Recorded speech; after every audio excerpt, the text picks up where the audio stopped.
मुंबई महापालिका घनकचरा व्यवस्थापनावर 1400 कोटी खर्च करते, पण कोट्यवधींचा खर्च करूनही पालिका शहरातील कचरा उचलत नाही असंच चित्र दिसते। पालिकेकडे वर्षाला मुंबईकरांनी 6562 तक्रारी करूनही कचराच उचलला गेला नसल्याची नोंद पालिकेच्या हेल्पलाईनकडे झाली आहे। मुंबई महापालिका दिवसाला 10,500 मेट्रिक टन कचरा गोळा करते। मुंबईतील या घनकचरा व्यवस्थापनासाठी पालिका 1400 कोटी रुपये खर्च करते। शहरातील गोळा केलेला कचरा देवनार, मुलुंड, कांजूरमार्ग इथल्या डम्पिंग ग्राउंडवर जातो आणि शास्त्रोक्त पद्धतीने या कचऱ्याची विल्हेवाट लावली जाते।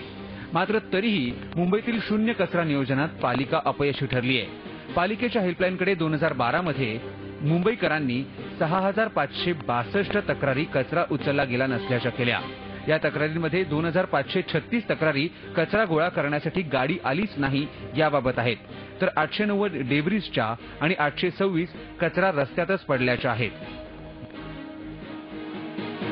जो कंप्लेंट से लास्ट एक साल में 58% बढ़ा है और अगर देखेंगे तो मध्यवर्ती मुंबई जो है वहाँ पे मैक्सिमम ड्रेनेज के क्वेश्चन आए हुए हैं और हमारे जो कॉर्पोरेटर है ड्रेनेज के बारे में काफ़ी कम क्वेश्चन पूछ रहे हैं। आई थिंक सिर्फ 30 क्वेश्चन उन्होंने आउट ऑफ 672 क्वेश्चन पूछे हैं जो ड्रेनेज के ऊपर है। प्रजासंस्थेच्या या पोलखोलीमुळे पालिकेच्या घनकचरा व्यवस्थापनाचं बिंग फुटलंय, मात्र स्थायी समिती अध्यक्षांनी याचं खंडन केलंय।